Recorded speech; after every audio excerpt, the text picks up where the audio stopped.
the post-luncheon session of this riveting day of national politics, where fortunes are being made and broken, and as we settle down, I think the dust has settled on the counting, and the picture is very much clear.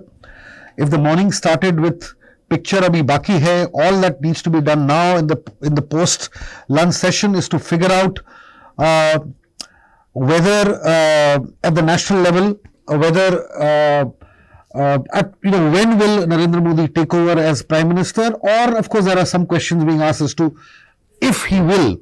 There is no doubt that the BJP will be called to lead NDA government, because as things stand now, they are well over, the NDA is well over the required majority mark of 272. There are 294 seats.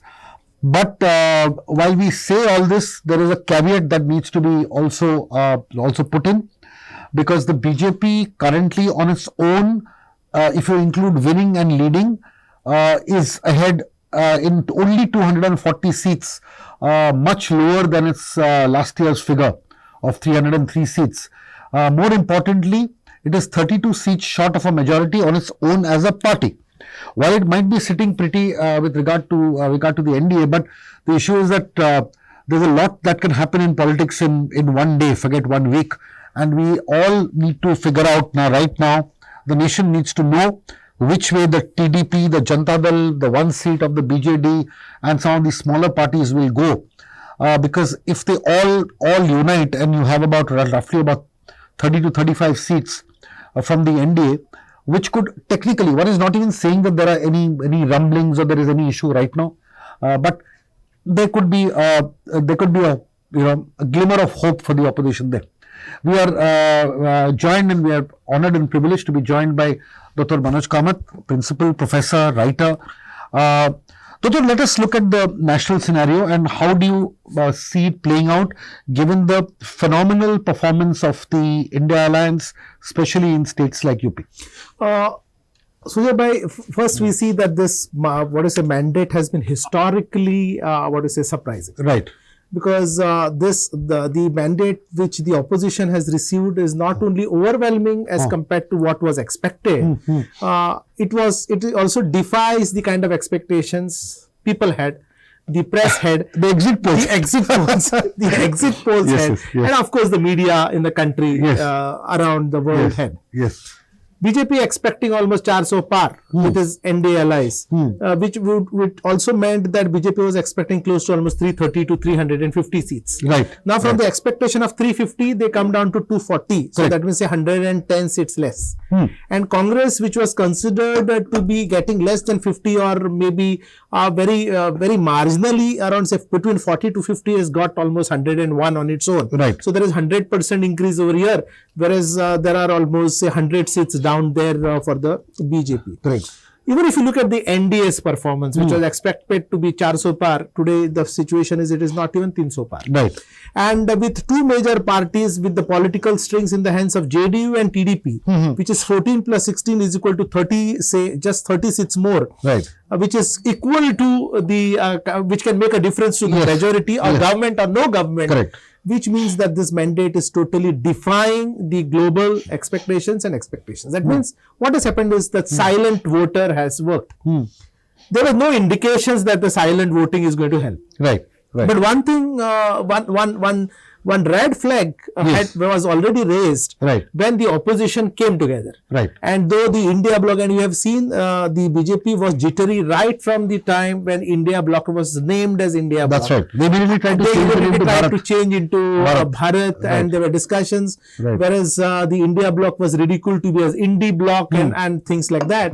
But it seems today that people were in favor silently, or in favor of the opposition, or maybe against the ruling party, and that's a broad kind of a mandate. But when I'm saying this, I must also accept that BJP has not lost. BJP has won the election in a sense that BJP has still emerged as the single largest party with 240 seats, and the election alliance has got 294, which is comfortably almost a 20 to 30 seats more than the expected majority mark. Now, if you can call it as a victory or a defeat, that is left for us maybe to debate and discuss. Right. But one thing is that BJP has won. It looks like they are also forming the government. The NDA is forming the government. But what seems to be the consolation prize for the opposition is that they have been able to restrict the growth and the spread of BJP in the southern states, because it was expected right from the inauguration of the parliament building, and from the issue of Sengol to Annamalai's performance and the hype that was created in Tamil Nadu, the hype that was created in Kerala that Rahul Gandhi will lose both the seats. He has surprisingly won both. And then the Congress aide, the Congress candidate is also winning the Amethi seat. Correct. Worse, that the Ram Janmabhoomi factor and the Mandir factor seems not to have worked in the UP, because in UP currently the figures are 35 for Samta Party, Samajwadi, and 7 for the Congress, which is more than 34, which the BJP has won. Correct. What has saved the BJP today is the good performance, extraordinary performance in Bihar and Karnataka, and surprising performance in Karnataka, because just almost a year back, BJP had lost an unpopular mandate. They got 20 seats. They had got, and BJP had lost a mandate, and with the issue of Deve Gowda's grandson, we were not expecting such a kind of a performance of the Janata Dal as well as the BJP combined together. Right. Gujarat, surprisingly, when we are talking about anti-incumbency factor which affected Modi's government. On Karnataka, I'll just tell you.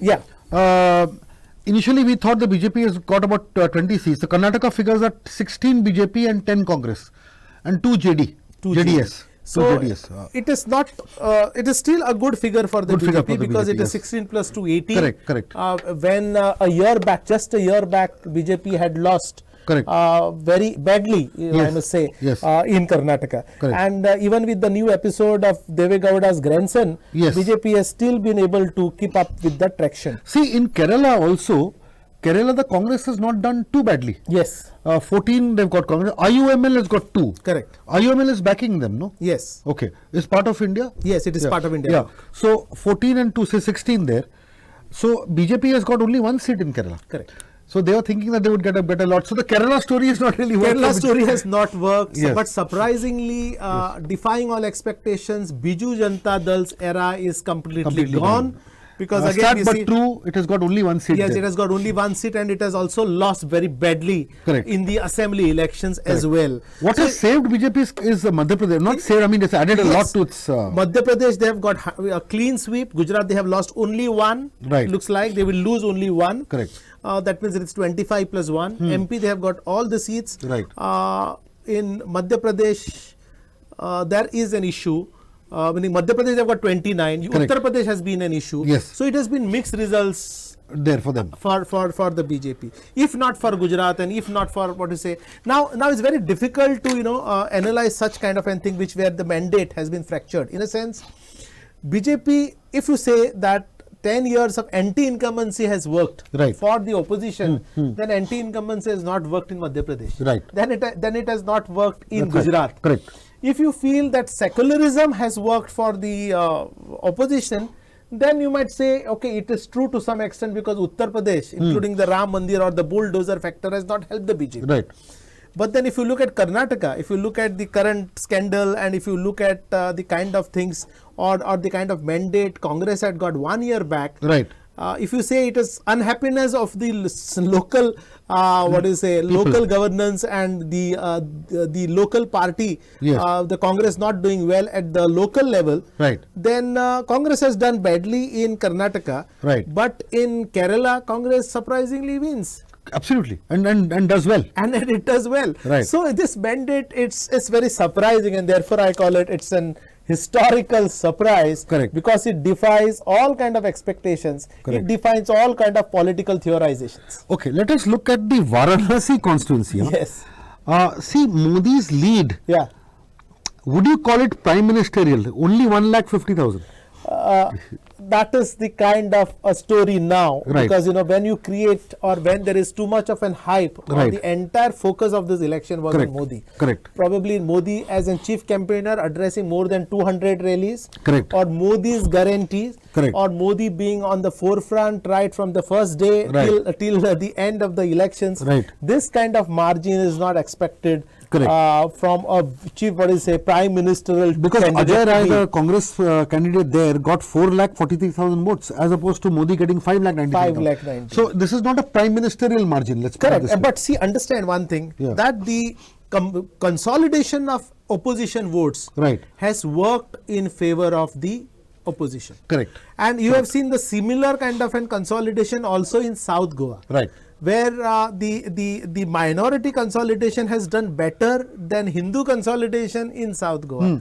And if you look at Bengal, now if you say it is because of anti-incumbency that BJP has lost, in Bengal there is no anti-incumbency. Let me just pull up the Bengal figures, because Bengal figures are very interesting. Bengal figures are very interesting because it had really made headlines. Correct. And BJP was expecting a better gain in Bengal. In fact, the BJP has actually lost 6 seats from last time. 6 seats as compared.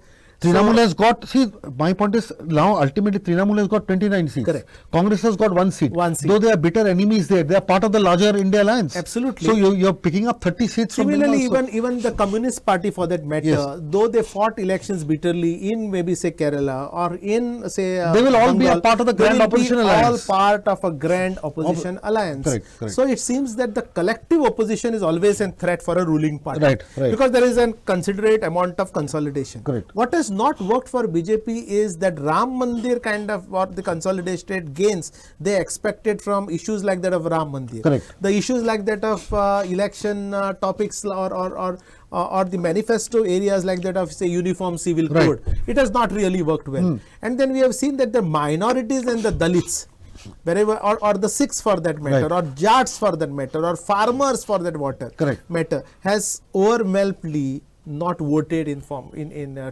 BJP. That is clear. Look at the Haryana results. Yes, if you look at the Haryana, but see what seems, if you look at the industrial states, whether it is Karnataka, whether it is Madhya Pradesh and Gujarat, so the industry lobby or the industrial workers or the industrial states have worked in favor of BJP, whereas the farmers' heartland or the Hindi heartland as such has gone against the BJP. That's right. So therefore, it is very much surprising. And also, would you call it a rich-poor divide also?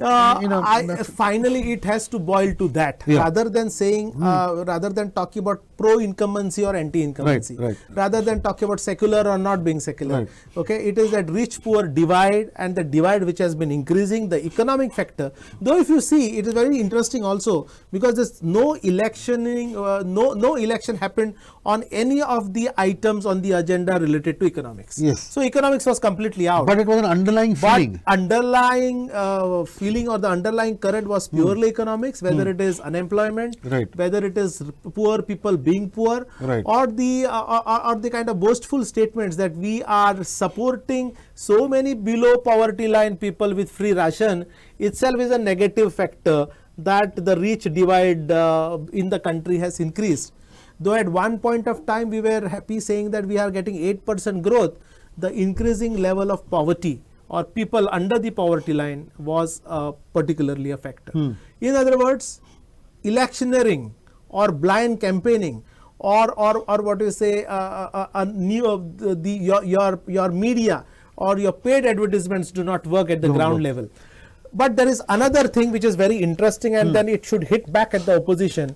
All your agenda or your discussions about ECI not working in the favor of opposition, or your EVMs getting managed and they being manipulated are all dashed to the ground. So today, if you really accept the results, you must say that EVMs are working, EVMs are working fine, and Election Commission of India for that matter is by and large impartial and fair. That's the reason you get such kind of a mandate. So you cannot be rejecting the mandate in Gujarat saying that see, it's managed EVM, and in UP EVMs are not managed. So I feel that this is another lesson. What you're saying is if it had to be managed, it would have been managed in UP. It had to be managed in UP as well, and the prestige was more there because of Ram Mandir. So I think that there are some issues which are now dusted, and there are now new issues, our new consolidations which are likely to happen now.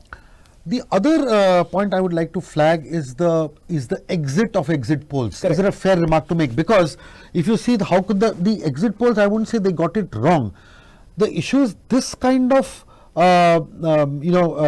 deviation from the projections has to be a little more than just mathematical miscalculation. I think they either fail to realize the pulse of the people, or the sample side was completely skewed or incorrect, with the worst case scenario, there could have been some orders from the top to put it there. No, I will not attribute any of such reasons for the failure of exit polls. Rather, I would make a very, very strong statement that exit polls have always been a scam. It is a sham. Why? Because all over the world, never you have seen that exit polls work. Right. Whether it is in a matured democracy like that of United States, or a very, very complicated democracy with a lot of heterogeneous We've seen that in 2004 when we have seen it constantly. The India Shining campaign would take we have seen it constantly. Yes. We have seen it during the assembly elections. Yes. We have seen it during the Lok Sabha elections. And one of the surveys like that of Dainik Jagran, if you see, if you look at the deviations, being the minimum and maximum numbers which any parties could win, is between 100 to 150. What are we talking about? Now, here with a population of 1 crore, 140 crores, your sample of 5 lakhs and 6 lakhs hardly matters. Now, what is it? You are just towing in the agenda of a ruling party. You try to assess the mood, and you are carrying the same headlines. And then you see, not even a single survey is in tandem with the actual results. Absolutely correct. Not even a single. I mean, you look at the UP deviation, you look at the deviation in Bengal, they were giving BJP 25 odd seats. And that is the kind of perception you try to create. This is not only with the exit poll, this is also with the opinion poll. Right. If you look at opinion polls, that Congress is going to be disseminated. Right. Okay, BJP is going to make gains over here. Inroads in Kerala, inroads in Tamil Nadu. So all that possible hype which the media was showing us, including Sengol, including Annamalai's efforts, including how BJP is winning in the south, etc., is all dashed to ground, which makes us realize that we must go back to the theory. Psephology is a very, very interesting topic. It just cannot be a point on the point of talk, unless there is elaborate research, unless there is a scientific element which is bought. Now the other issue is, now let us now look at a little bit about Modi, then we'll quickly come to Goa, because there's a lot to talk about in Goa also. Now the issue is now with a strong opposition. One would say that, at least democracy has been strengthened by these elections. Would it be a fair remark to make? Absolutely. I will not say that democracy has been saved, etc. Because strengthened, I would say strengthened. Yeah, it is strengthened because no democracy is ever in danger. Because the basic concept of democracy is everyone having a voice, and then everybody's voice getting counted. What is seen is when the opposition is united, there is always a tough fight. So I think this was the most toughest election ever. And in fact, if the India Alliance was stitched together maybe a year earlier. India Alliance was stitched together, or if it had remained to, get some more alliance like that of say TDP, or like that of say Mayawati, a year earlier, or Owaisi for that matter. See, if you leave aside petty differences, and then of course there is no problem in all parties having big ambitions. But then you need to know and understand ground realities. That's the reason Congress in Maharashtra took a backseat and gave enough of leverage to other parties like that of Uddhav Thackeray's Shiv Sena, or whether it is Sharad Pawar's. They were accommodative. And once you are accommodative, you see what kind of gains you get. That's right. Today, the entire efforts of BJP to consolidate its vote by splitting the opposition has dashed to grounds in Maharashtra. Correct. No? It has certainly not worked at all. It did not go well with the people. But when opposition is united, it's really a tough fight. And I believe that in last 60 years or last 75 years of electioneering in India, this has been the most toughest election, which was not only difficult to predict, but then people never expected that the opposition would make so much of gains, because we always wondered that their opposition is fractured. They had no resources, they had no access to anything. Anything. And then when people take the moment in their hands, when people decide that this party must go or this party must come, see, people were by and large happy with the BJP, looks like, because people have not left the BJP starving for a majority. On its own, of course, BJP will not do it. The lesson is very, very strong that we want BJP, but then we want BJP to move up with the national agenda. That's right. We want BJP, but we want BJP to move by taking the entire country together. We want BJP, but we don't want factions and we don't want division. Talk about India, people are with you. Talk about economic growth, people are with you. Talk about industrialization, people are with you, but don't alienate farmers. Don't eliminate the scheduled castes. don't eliminate the marginal people, don't annihilate the poor, is a lesson which this election gives at all India level. A little bit about the Congress, because at the end of the day, the Congress, of course, steered the ship, the India ship, the opposition ship through, and the leadership or the or the guidance given by Rahul Gandhi and the energy that he brought into the campaign. Is it fair to say that the Bharat Jodo Yatra and subsequently what followed, the second Yatra, plus the manner in which his chemistry with Akhilesh Yadav was very palpable, and you could see it getting people together? How much of role did that play? And I'll ask a supplementary question and you can answer both. The second question being that irrespective of whether the Bharat Jodo Yatra happened or not, of course, firstly whether it played a part or not, but irrespective of whether it played or not, don't you think this was also a people's election, and that the silent vote came out in large numbers, and the issues which probably the quote-unquote Godi media did not address, and many people did not address, it was those were the key issues that played a part in these elections, whether you look at Berozgari and you look at other issues, including polarization, for instance. So, both these questions together, in the sense, one is on the Congress, one is on the people. I agree on the front of the Congress that Bharat Jodo Yatra has certainly given a lot of traction. What was Congress 1 year back or 2 years back? Yes. Congress was always marginalized. They had lost all state assembly elections one after the another. There was no support coming. People were deserting the Congress at state level, also at national level. So there was a need to infuse new energy into the Congress, which the Bharat Jodo Yatra has certainly did. Today the numbers itself speak. Yes. If you have say 100% growth over the seats from almost say close to 50 or less than 50 to 101, that means somebody has done the magic. That's right. And now who has done the magic? Who was there? There was a unified leader there, maybe Kharge or the kind of a strategy of the Congress to give the leadership to a person from a marginalized community like that of Mallikarjun Kharge has also worked in favor of the Congress. So certainly Congress's agenda, its Nyaya Patra, its manifesto, talking about the issues which are connected to the poor, has helped the Congress. Second thing we have seen, Rahul Gandhi for that matter, has worked in a very, very directed fashion and in a very matured fashion. Not a single, he did not allow opposition any particular opportunity where he could make a statement and they could mock this particular statement. Absolutely correct. Every kind of intrusions by the BJP party or the attempt made by the BJP to excite the Congress, to excite him to speak, did not work. He only talked about core issues. He did not talk about sensitive issues which are not related to the core. It almost seemed as if Congress was setting the agenda and Congress was setting the agenda, yes. BJP was responding to it. Normally it was vice versa. Right, yeah. And the Congress failed to take any kind of an bait or fall a prey to BJP's politics. You have seen the kind of speeches which Narendra Modi was giving subsequently. It became virulent, absolutely. Yes. But then Congress refused to budge. That was one thing. The kind of chemistry Congress had with all its allies, whether it is in Maharashtra or whether it is in UP, that has worked in favor of the Congress to a greater extent.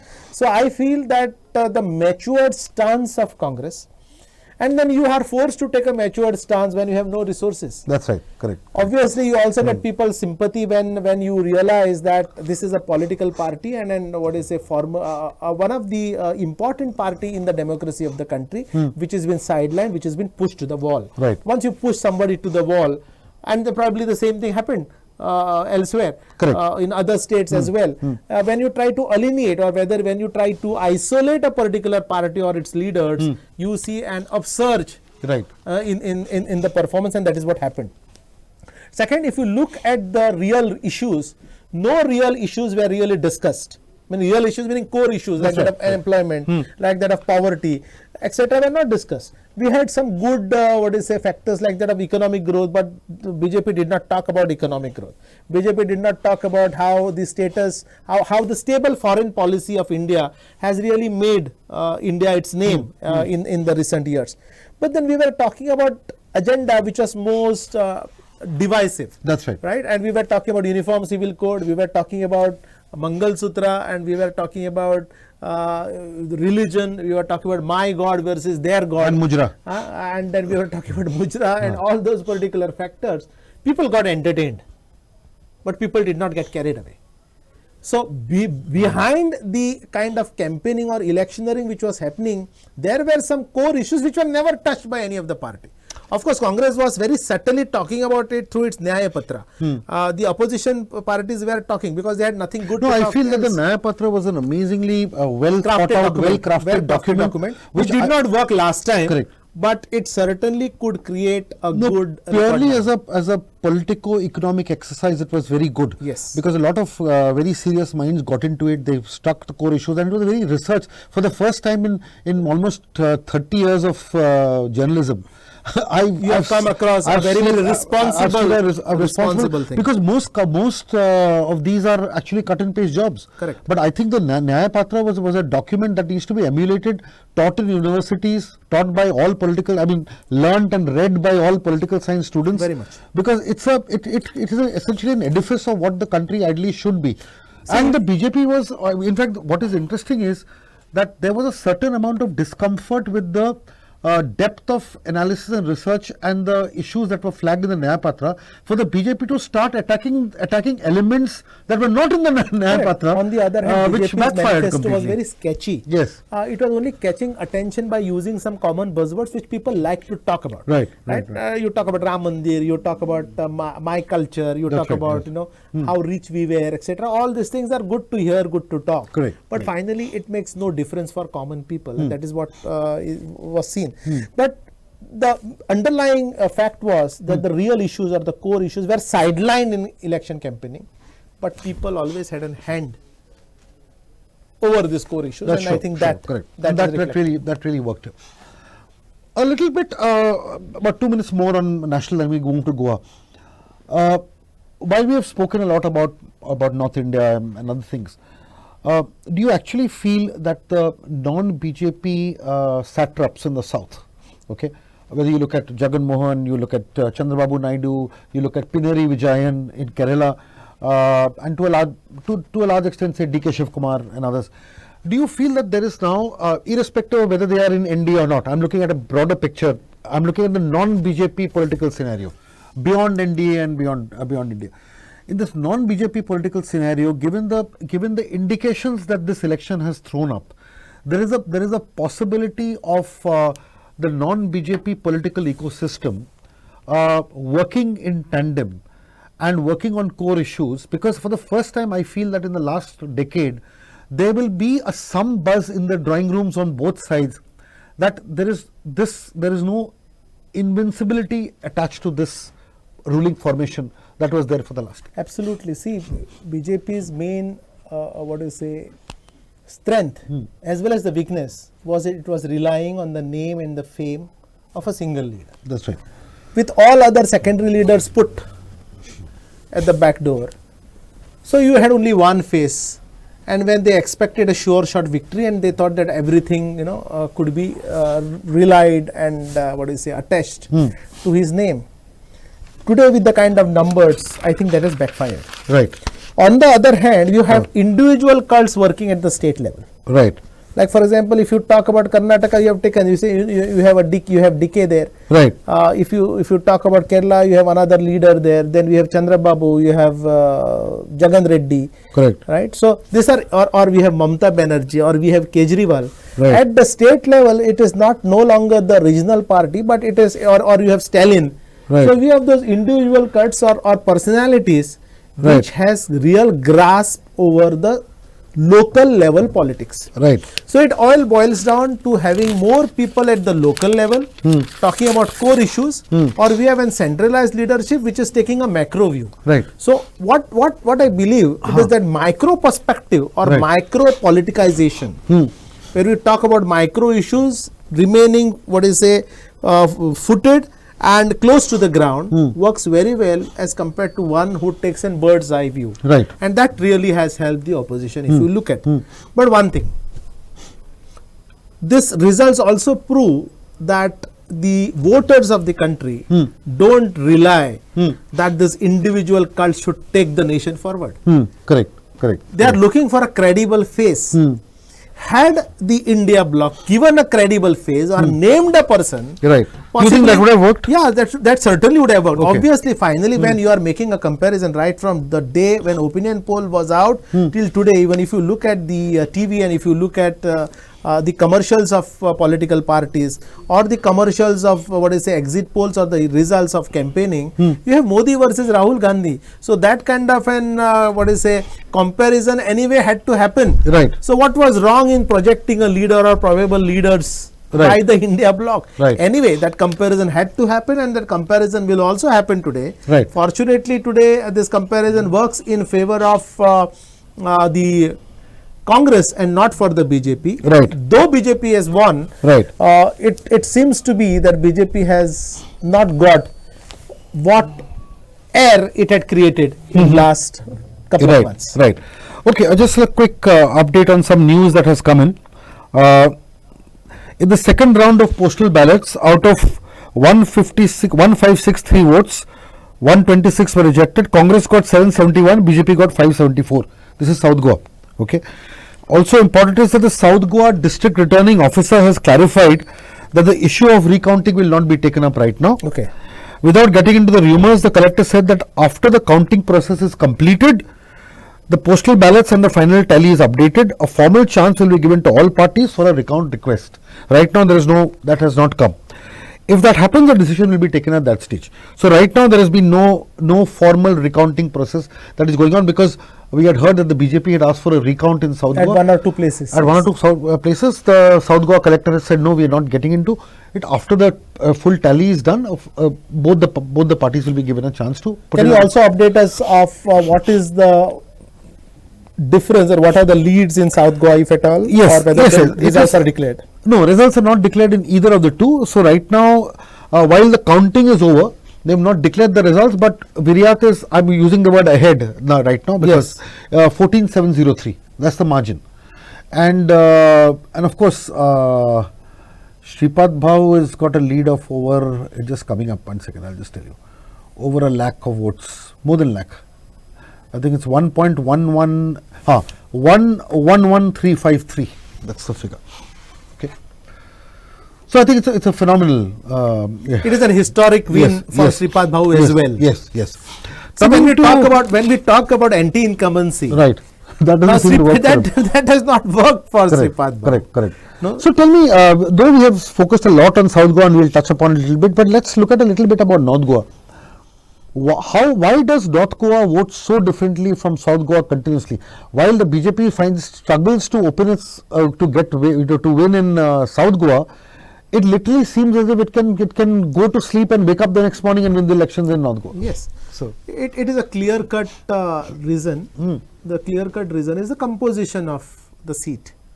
You mean the demographics? The demographical composition. Okay. If you look at Salsette belt or the predominant Catholic class which votes en masse in favor of the Congress, or for that matter any secular party, whether it was Save Goa earlier or whether it was UGDP, which is always whether it's a ruling party or not, they have not changed their stance of voting a party which has a secular credential. And that happens in at least 7 to 8 seats en masse, where 80% of voting happens in favor of a particular party. Whereas in North Goa, that is not the case. Right. So the religious demography or the caste level demography, so religious demography has helped obviously Shripad Naik. For that matter, it would have worked with anyone who is a minority candidate. Sure. Another factor which works in favor of Shripad is the caste factor. Okay. The Bandari Samaj factor, right, which really makes a great difference in North Goa. But that doesn't make a difference in South. That does not make a great difference in South, right, if you see, because if you look at the composition of ST, Bandari and Gomanta Maratha Samaj, right, that is a factor which probably can help. Right. So Bandari factor is not a major factor in South Goa because the minority factor always overpowers this particular factor. Third one is the personality of Shripad Bhau. You may call him inefficient. You may call him a person who can make real difference on the ground. Okay, he may not be a good communicator. What his one-to-one relationship with the voter is something which we all are aware, and then which he has nurtured over which he has nurtured over the period of time, and that particular relation has matured over the particular period of time. So as a voter, people don't expect that Shripad Babu will work for you, or Shripad Babu will deliver something, or he will do something for the state. Shripad Babu, being a good person, or always entertaining people, always accommodating. He's like that old comforting pillow that's always the there. Comforting pillow where you can go and then you can talk to him freely. Right. You can talk to him what is in your mind. Also in favor of the party, against the party, and then he coolly listens. He does not comment. That is an enough kind of support which people expect from him, and that has always happened. Quick reflection on the South Goa seats. See, in South Goa, what is interesting here is that there are 20 assembly constituencies. Yes. Okay. Out of the 20 assembly constituencies, the BJP has actually taken a lead in 11. Yes. The Congress has taken a lead in 9. That lead in those 9 constituencies was more than enough for Captain Viryat to get a substantial lead of almost 15,000 votes. Correct. Interestingly, that the way this has played out is that Salset itself has given him a lead of about 60,000 votes. Yeah, that was always expected because okay. Salset gives a lead of around 50 to 55,000 for any candidate. Correct. This time that lead has increased to by 10,000 by 10,000 votes. And correct. that is the difference between winning and losing. Winning and losing. That's exactly the difference between winning and losing. Correct. Absolutely right. See, the point is, even constituency like Sangay has given a huge lead. Yeah. And Matkai has given a huge lead. Yeah. Sangay and Matkai. Matkai, of course, is the Sudhin Daulikar factor, so we knew that.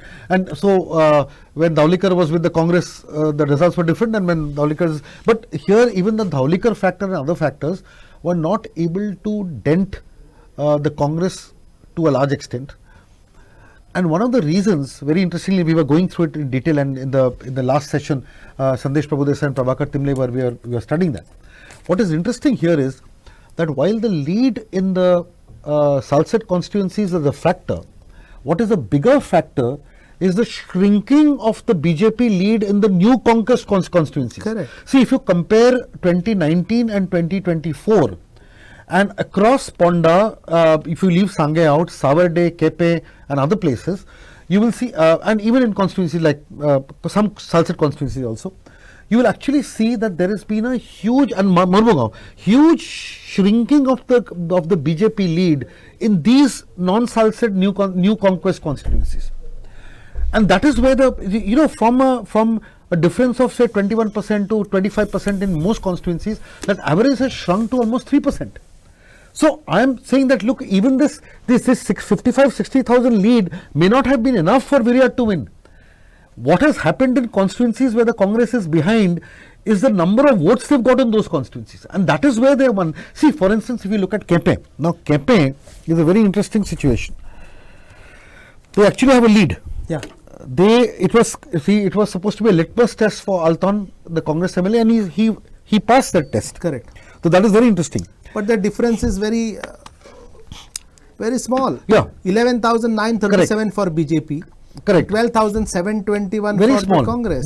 But the fact that the Congress, in spite of everything else, managed to get a lead in Kepe is interesting. Correct. By itself. I was expecting a lead of around 2,000. Right. Here the lead is close to around 1,000 or so. 1,000. So what I'm saying here is that yes, the Kepe with all its heavyweights and other things, it is obviously clear that Babu Kavlekar and others didn't work for the BJP.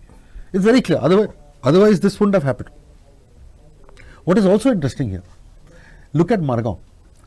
The point is, in Margao, for the BJP to take a lead of 86 votes, let's re-emphasize 86 votes, is something which is as good as Digambar Kamath losing his deposit in Margao. Very true.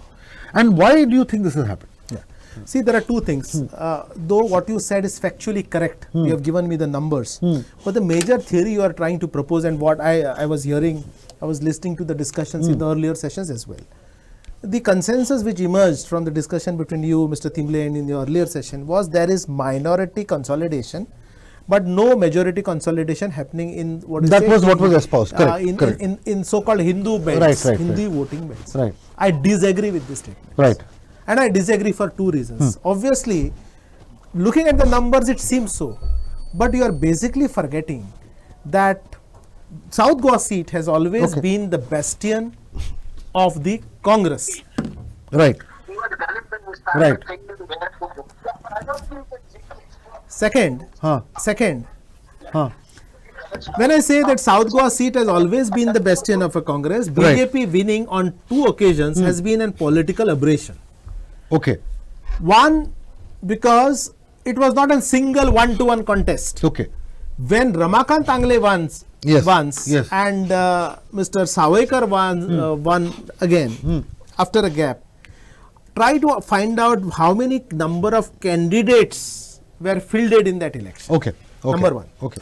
Number two, if you look at the minority candidates, people coming from minority, fraternity, were also more in number. I see. So Okay. at both these times when BJP really won, Right. it won because of splitting of votes. Okay. It is as good aberration as a BJP candidate winning Kunkoli once and Naveli again Okay. for the first time. For the vote this split, can correct. only happen once. Okay. It could only happen based on who are the other candidates in the fray and how the majority vote gets splitted Right. among communities or among religions. Okay. I'll now quickly go across to our colleague Pratik Parab, who is there in North Goa. And Pratik, can you hear me? Yes, Sujay, very well. Actually, the results are almost out, and then now what has happened is there is a lot of analysis that is going on.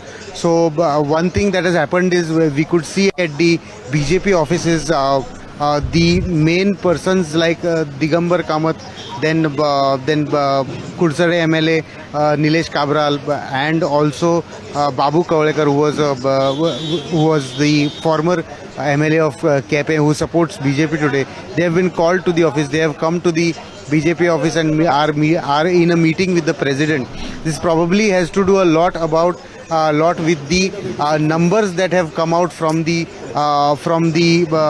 voting that happened for the Lok Sabha election. I'll tell you about Margao. Margao has only given a 86 vote lead to the BJP, which has become a very big problem area and a very big headache for the BJP, because the claim of the Margao MLA who joined the BJP recently had claimed of nearly about 7,000 votes, which has gone absolutely opposite to the claim, and only 86 votes.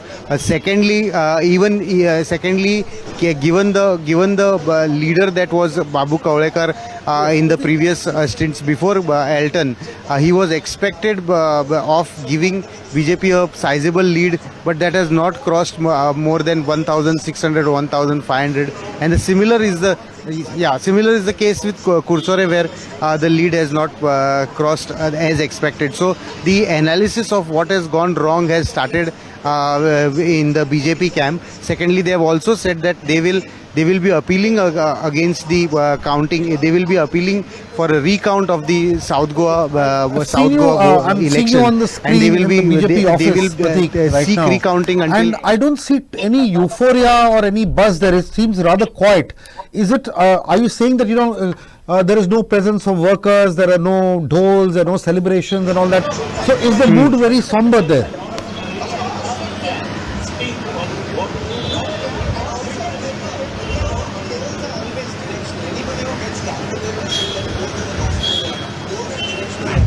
In fact, what has happened is even the BJP had thought about this as a foregone conclusion, that North Goa seat is going to be won by Bhau, because he has been doing that for last 5 terms. But if you could see behind me, what has happened is the BJP camp is not as excited as we thought it would be. The celebration or stuff like that. Absolutely, they are now the biggest worry that while talking to BJP workers, I have heard is they are now worried about the central figures that are coming up, because that is also a worrisome sight for them. But then the assessment, more than the celebration, the assessment has taken the center stage in BJP office, because of the numbers that they have got in South Goa. They had planned for a big one, but it has not happened so. So in fact, when I was speaking to Sadanand Tanawade, without winning off the record, or I was just congratulating him for their North Goa seat. They said that this analysis will continue, and also they will appeal and try to find out where they have gone wrong, and that is the exercise that has started in Panji office right now. So all the top leaders of BJP, MLAs, ex-MLAs who have supported, who were dormant or active in this election, have started coming into the office. Blame game where the core BJP will start pointing fingers at the turncoat MLAs and blaming them.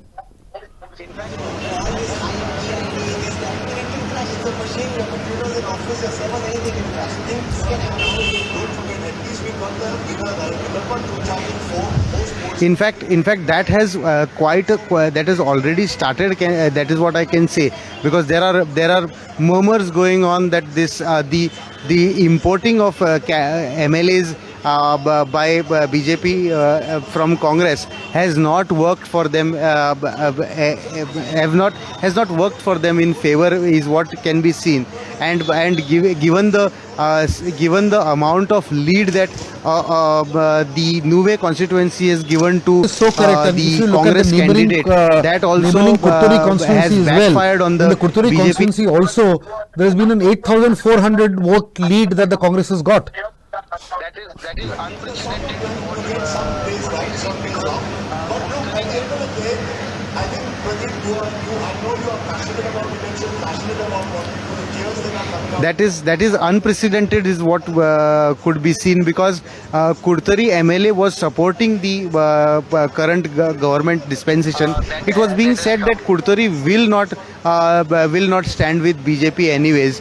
But the number that is seen right now speaks about the anger that has come out. The anger has come out from the voting franchise, is what can be seen. And also there are murmurs going on. There are talks going on that somebody may lose something in this entire exercise, where the South Goa BJP has not managed to secure. So some MLA, some minister may have to lose their seat, lose their and berth. She went from temple to temple. She did a huge temple hopping exercise in the first 10 to 15 days or more of a campaign.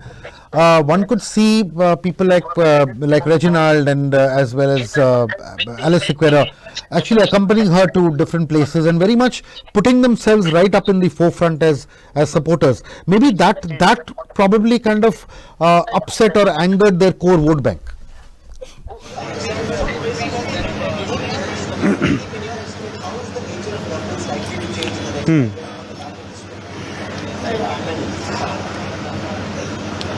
Could be that this has upset the core vote bank, and also the voters who may have thought of sticking with BJP this time this last time. They may have also moved away from BJP because of the too much of in fact, while talking to some of the leaders, it was also some of the leaders and the party workers, they have also said that the religion and the entire the religion campaign that happened was taken a little bit too far, and people may have not liked it. The sound-minded people, the people who think that voting is a democratic franchise, may have not liked this, and the result of South Goa can be seen now. Let us that look is at what the choice of Pallavi Dempo as a candidate and the circumstance in which she was chosen. Obviously, there were names given by the state leadership. They had put up about 3 names, including the Chief Minister's wife's name. If you recall, in the second round, after the Prime Minister indicated that he wanted a woman candidate. So the issue is that, was there a feeling amongst the cadre in many of the South Goa assembly constituencies that this was a candidate that was hoisted upon them literally, and she wasn't somebody from the cadre, not from the grassroots, as a result of which there was a certain amount of despondency in the rank and file of the BJP.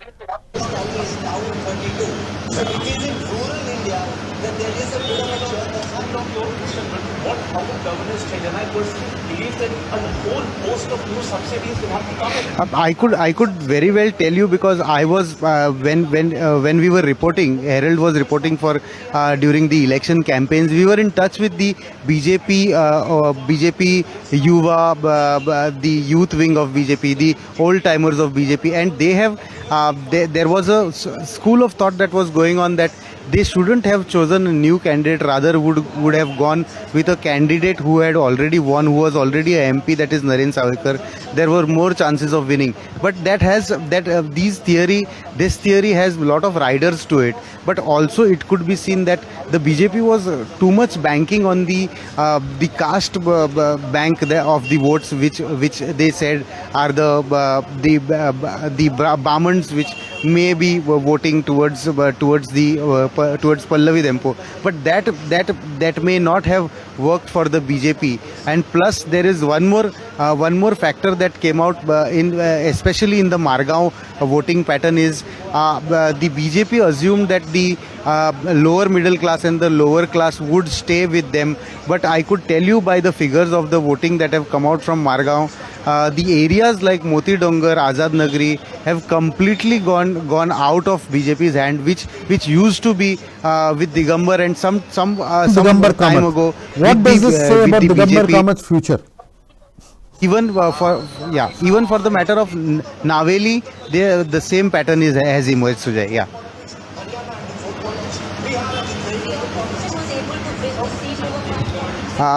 Right now, all I can say is he's right now lodged into the BJP party office for last 40 minutes. There's a long discussion going on. But there were rumors that Digambar may be claiming to become the chief minister or so, or a higher position in the BJP.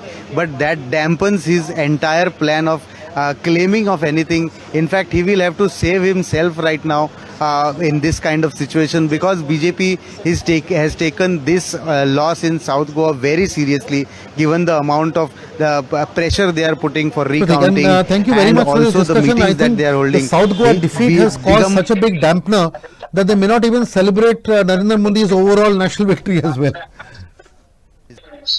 Okay, Pratik, thank you. Thank you for joining us. We'll get back to you later when we have more updates.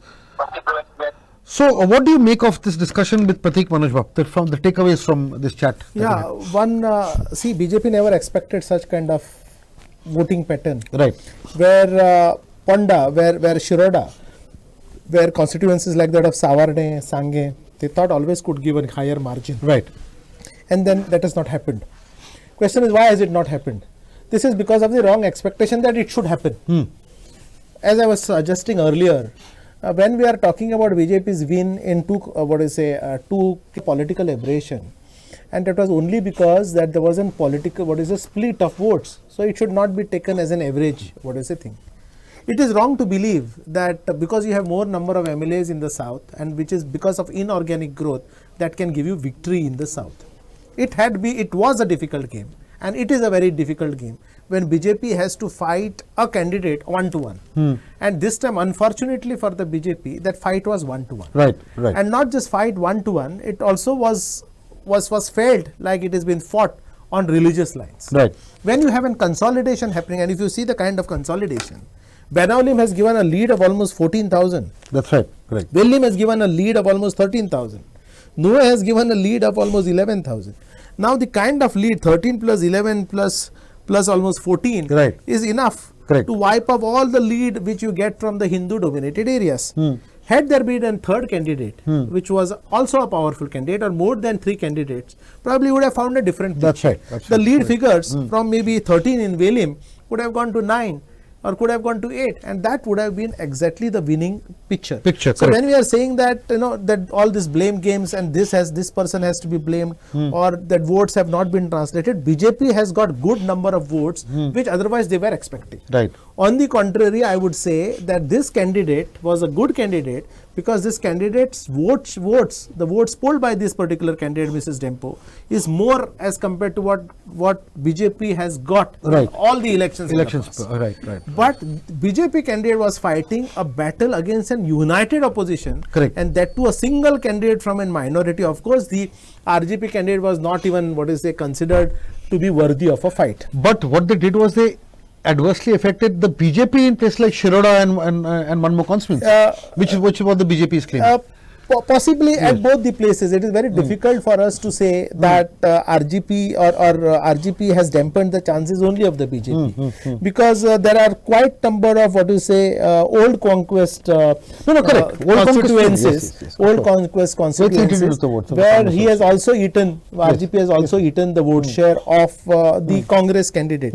So it becomes a very difficult battle at the center or at the state. Right. So I am not really surprised at what happened at the center, because again, where Modi or BJP was fighting against an united opposition, in South Goa, which is not typically a BJP seat, which has been a Congress seat all the time, and we had similar kind of fights when UG and MG were fighting, and it was always rested by the United Goans party. So similar kind of a thing happened. In absence of any vote split, it becomes a difficult game for BJP to rest such a difficult seat like that of South Goa. Right. Okay. So I think we'll wrap up now with just a quick look at what's going on in the country. So we have about 293 NDA, 233 India, 17 others. This is where we are at this point of time. The BJP is ahead, leading ahead in 244 seats in the country. Congress is standing at 97. Of course, give or take plus or minus 5 to 10 seats, all this will change. But by and large, this is the picture. The BJP has clearly emerged as the single largest party. But the story of this election is not in the numbers, not in the arithmetic, but in the chemistry. On this note, I'll end this session. I thank Professor Kamath for his valuable time and very deep and knowledgeable insights, which has made this discussion even more riveting and knowledgeable. Thank you. Thank you.